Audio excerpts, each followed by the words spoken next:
Seorang anak pang berambut mohak, berpakaian hitam dekil, tiba-tiba masuk ke showroom Kawasaki Ninja yang mewah.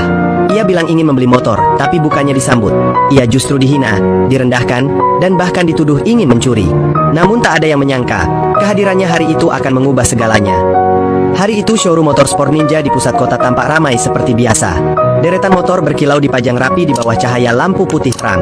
Pelanggan-pelanggan berpakaian rapi keluar masuk, ditemani staf-staf berseragam yang ramah. Tapi suasana mendadak berubah ketika seseorang yang tak biasa melangkah masuk ke showroom itu. Langkahnya pelan namun mantap. Seorang pemuda dengan penampilan nyentrik berdiri di depan pintu kaca. Jaket hitam belel menempel di tubuh kurusnya, celana robek-robek hingga lutut, dan sepatu bot penuh debu. Rambutnya berdiri kaku, model mohak, dicat merah menyala. Wajahnya datar, tanpa senyum.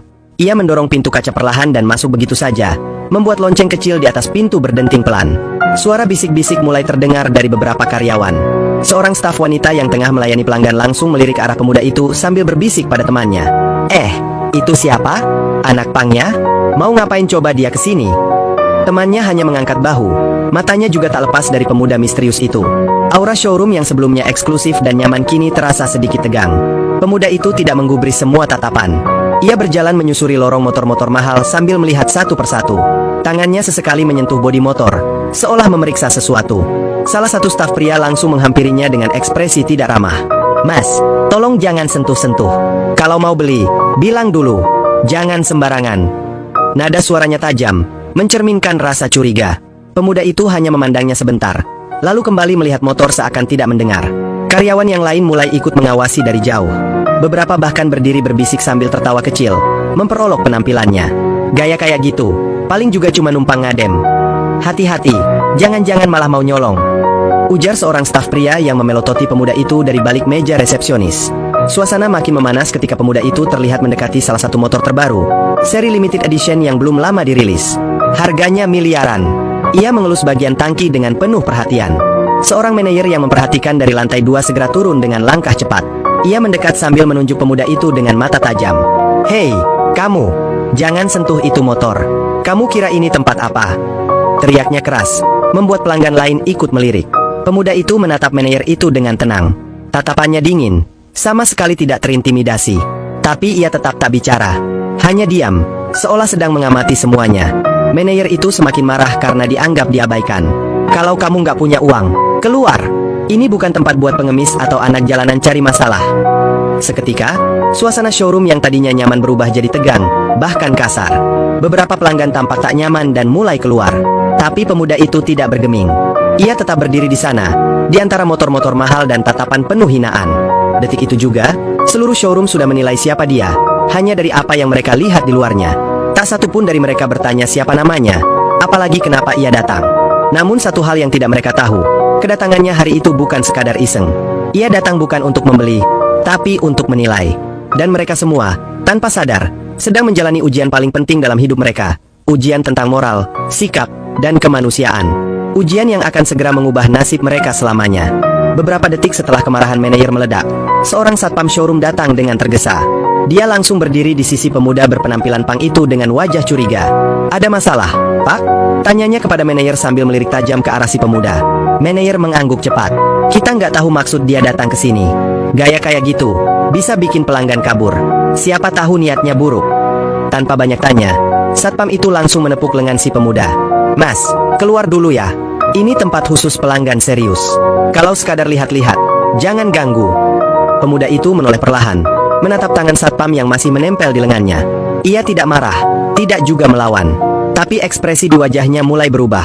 Ada sorot kecewa yang dalam di matanya, bukan karena dituduh, tapi karena ia tahu, beginilah dunia menilai manusia dari kulit luarnya saja. Dua pelanggan yang melihat kejadian tersebut ikut menyela. "Saya juga nggak nyaman, Mas. Dari tadi dia kayak mondar-mandir. Serem," kata seorang pria yang mengenakan kemeja putih rapi. "Iya, bajunya itu loh. Mana tahu dia bawa senjata," tambah seorang ibu yang membawa anaknya.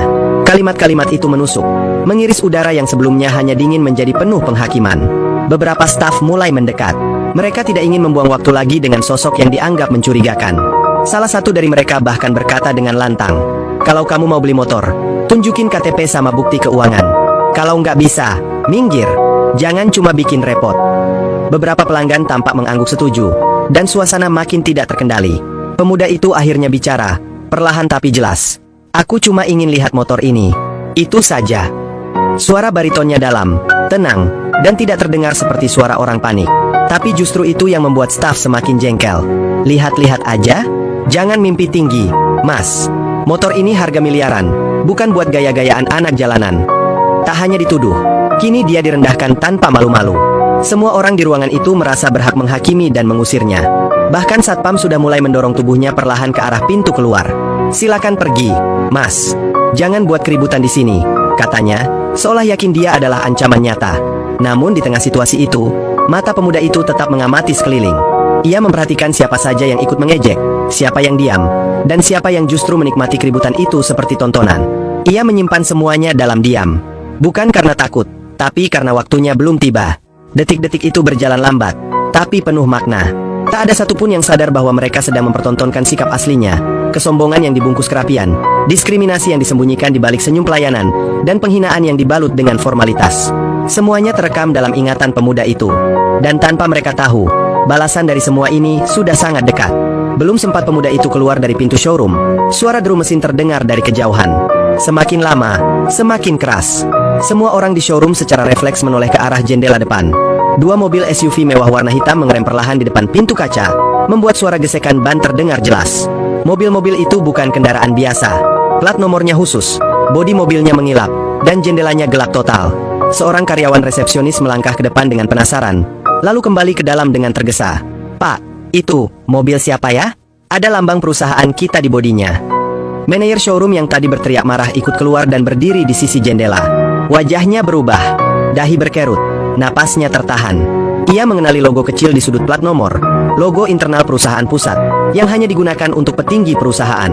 Pintu mobil pertama terbuka. Seorang pria berbadan tegap keluar, mengenakan jas hitam dan kacamata hitam. Di telinganya terpasang alat komunikasi kecil.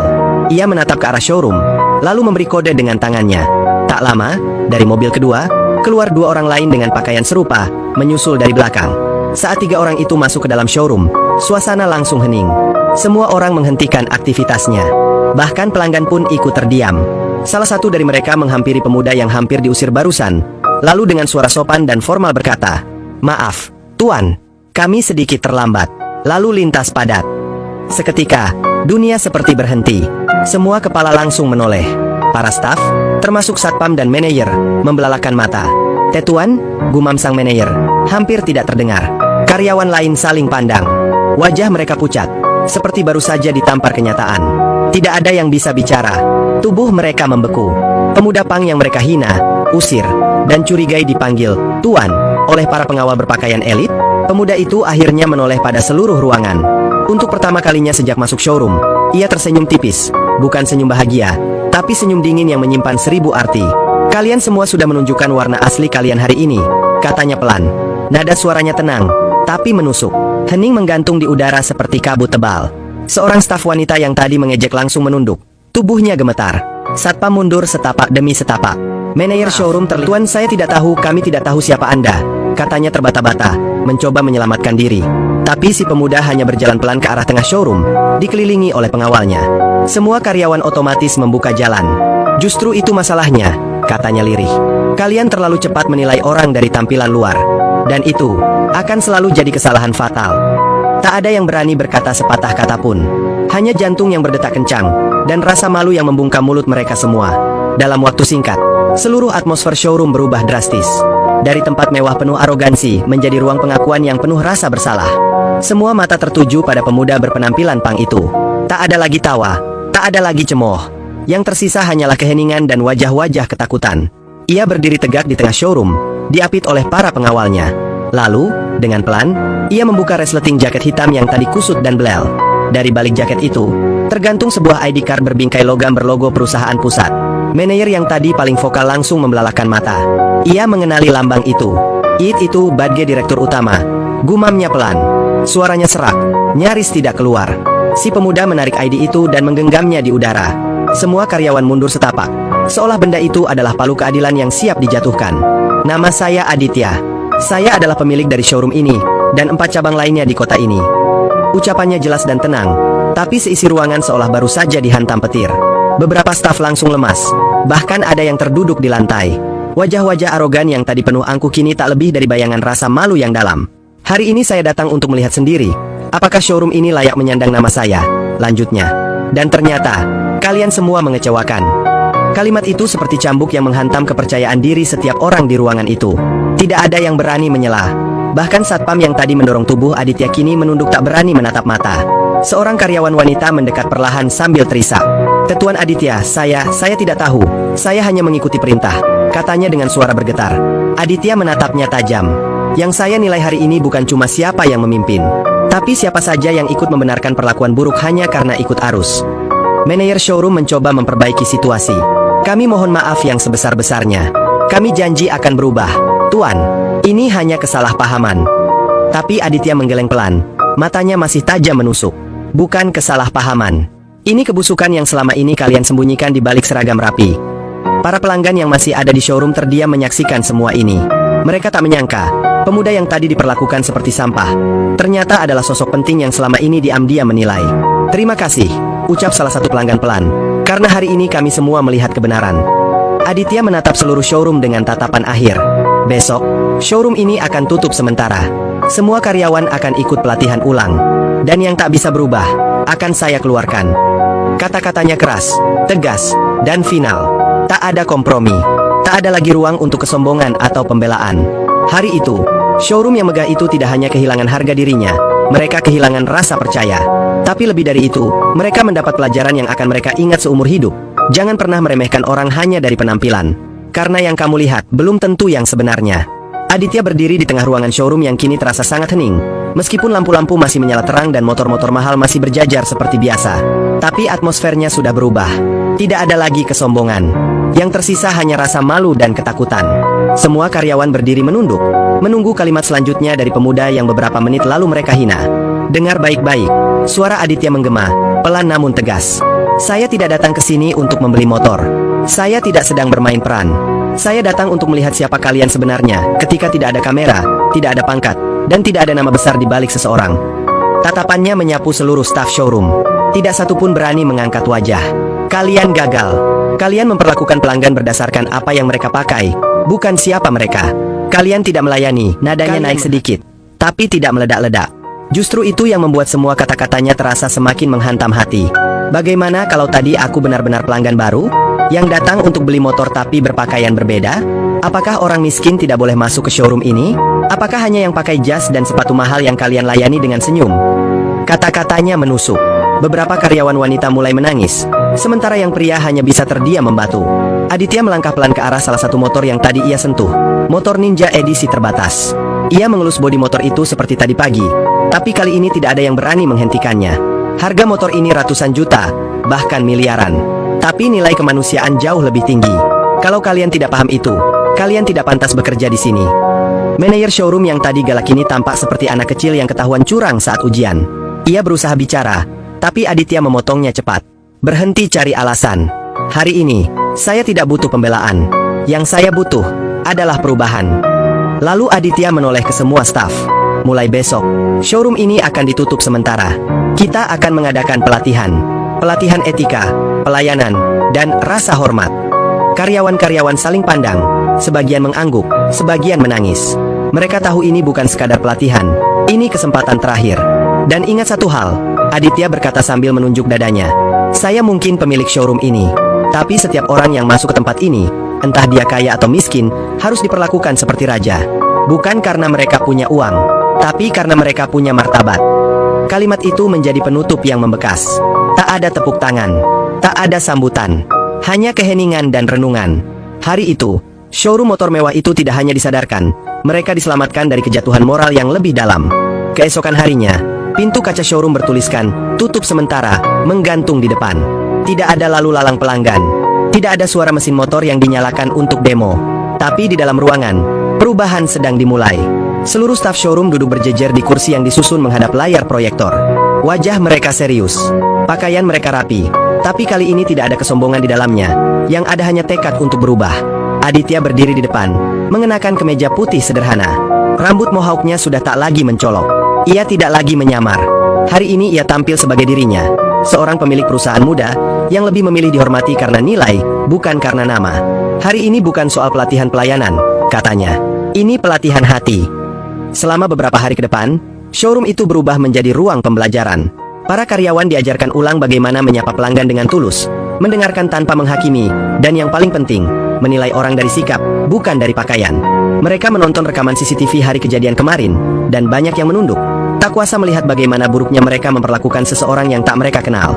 Perlahan, suasana showroom berubah. Saat akhirnya dibuka kembali, pelanggan mulai berdatangan. Tapi kali ini, tidak peduli siapa yang masuk, entah berpakaian mahal atau sederhana, semua disambut dengan senyum dan hormat yang sama. Beberapa pelanggan bahkan kaget melihat perubahan drastis pelayanan. Wah, sekarang ramah banget ya di sini. Berasa bukan showroom yang sama, ujar seorang pelanggan tetap. Aditya tidak lagi hadir setiap hari, tapi nama dan nilai-nilainya kini tertanam dalam budaya showroom. Bahkan di dinding utama showroom, kini tertulis sebuah kalimat besar yang menjadi prinsip baru mereka. Nilai seseorang tidak ditentukan dari penampilannya, tapi dari bagaimana ia diperlakukan. Manajer showroom yang dulu keras kepala kini menjadi mentor bagi staf baru. Ia sering mengingatkan, jangan ulangi kesalahan kami dulu. Hormati semua orang, karena mungkin saja orang yang kamu pandang rendah hari ini adalah bosmu besok. Kisah tentang bos menyamar sebagai anak pang pun menyebar luas. Media sosial ramai membicarakannya. Banyak yang terinspirasi. Bahkan ada bisnis lain yang mulai menerapkan konsep serupa untuk menguji moral staf mereka. Tapi bagi Aditya, yang terpenting bukanlah viralnya cerita ini, melainkan perubahan nyata yang bisa dirasakan. Dan bagi para karyawan, pengalaman itu menjadi titik balik hidup mereka. Mereka belajar bahwa pelayanan bukan hanya soal menjual, tapi soal menghargai manusia. Karena di balik pakaian usang, bisa saja tersembunyi hati yang lebih bersih dari jas mahal.